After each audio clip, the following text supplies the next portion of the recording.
তো পুজো শেষ, জলসেনে এবারের পুজো একেবারে শেষ লগ্নে দুর্গার কাছে একটাই প্রার্থনা করছেন চাকরিহারারা, আমাদের হকের চাকরি ফিরিয়ে দাও। অন্য বছরের মতো পুজো ঘিরে উচ্ছ্বাস ছিল না তাদের পরিবারে, না ছিল কোনো আবেগ। পুজোর 4টে দিন তারা কাটিয়েছেন, কেউ বাড়ির ভিতরে, কেউ শহর থেকে দূরে। চাকরিহারা গ্রুপ সি ও গ্রুপ ডি শিক্ষাকর্মীদের দাবি, প্রাতিষ্ঠানিক দুর্নীতির কারণে তারা যোগ্য হয়েও আজ কর্মহীন।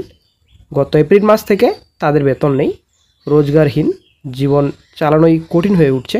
সেখানে উৎসব আলাদা করে কোনো তাৎপর্য রাখে না, এমনই দাবি তাদের। গ্রুপ সি চাকরিহারা অমিত মণ্ডল বলেন, এই বছরের পুজো কেটেছে দুঃস্বপ্নের মতো। মায়ের কাছে একটাই প্রার্থনা, আমরা যারা যোগ্য তারা যেন কাজ ফিরে পাই।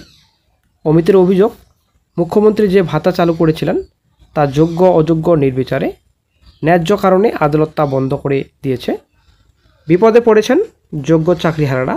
অমিত বলেন, এখন আমাদের শিক্ষাকর্মীদের অনেকের হাতে কোনো টাকা নেই, তার ফলে পুজোর সময় পরিবারের কাউকে নিয়ে কোথাও বেরোয়নি। আদালতের নির্দেশ মতো যোগ্য শিক্ষক শিক্ষিকারা এখনও চাকরি করছেন, বেতনও পাচ্ছেন, তবে নিশ্চিন্ত নন তারাও। আর কয়েক মাস পর কি হবে? সম্প্রতি নবম, দশম ও একাদশ দ্বাদশ শ্রেণীর জন্য শিক্ষক নিয়োগের পরীক্ষা হয়েছে। যারা উত্তীর্ণ হবেন চাকরি বহাল থাকবে তাদেরই, বাকিরা আগের বার পরীক্ষা দিয়ে যোগ্য হলেও এবার আর যোগ্য থাকবেন না, হয়ে পড়বেন কর্মহীন।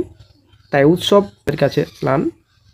যোগ্য শিক্ষক শিক্ষিকা অধিকার মঞ্চের অন্যতম নেত্রী রূপা কর্মকার বলেন, আমাদের যোগ্যতা প্রমাণের লড়াইয়ে অনেক শিক্ষক প্রাণ হারিয়েছেন, তাদের পরিবারে শুধুই এখন আর্তনাদ। আমরাও জানি না পরীক্ষার ফলাফল বের হবার পর কতজন এই পরীক্ষায় উত্তীর্ণ হব। বিনা দোষে আমাদের এই অবস্থা, তাই পুজো থেকে অনেক দূরে নির্জনেই রয়েছি এবছর নতুন পোশাক হয়নি চাকরিহারা বহু শিক্ষক শিক্ষাকর্মীর পরিবারে। বহু শিক্ষাকর্মী মেটাতে পারেননি গৃহঋণ, তাই পুজোর মধ্যে নোটিশ এসেছে বাড়িতে। শিক্ষাকর্মী সত্যজিৎ ধর বলেন, দায় অনিশ্চয়তার মধ্যে আমাদের পুজো এবছর দারুণ কেটেছে। মায়ের কাছে একটাই প্রার্থনা, আমরা যোগ্য, আমাদের চাকরিটা ফিরিয়ে দাও। চাকরিটা ফিরিয়ে দে মা, জীবনে আরতি রেখে জলুসীন দুর্গাপুজো কাটালেন চাকরিহারারা। পুজো কেটে গেল একরাশ হতাশা নিয়ে, আগামী একটা বছর অনিশ্চিত। গত বছর পুজোয় যে আনন্দ ছিল এবছর তা উধাও। বহু চাকরিহারা শিক্ষাকর্মীর মেটাতে পারেনি গৃহঋণের মাসিক কিস্তি, তাই পুজোর মধ্যে নোটিশ এসেছে করে। তো আশা করি বন্ধুরা আপনারা বুঝতে পারলেন বর্তমান রাজ্যের পরিস্থিতি। তো 26,000 টোটালি প্যানেলটাকে বাতিল করা হয়েছে, তারপরেই কিন্তু রাজ্যে 26,000 বেকার। প্যানেলে এতটাই জল খোলা ছিল যে যোগ্য বাছাই করা হয়ে ওঠেনি, তার জন্য কিন্তু সম্পূর্ণ প্যানেলটাকে বাতিল করা হয়েছে। হাইকোর্টের যেটা রায় ছিল সেই রায় বহাল রেখেছেন সুপ্রিম কোর্টও। তো বন্ধুরা, চাকরিহারা এখনও বসে নেই, চাকরিহারা কিন্তু চেষ্টা চালিয়ে যাচ্ছেন চাকরি যেন সবার বহাল থাকে, বিশেষ করে যোগ্যদের।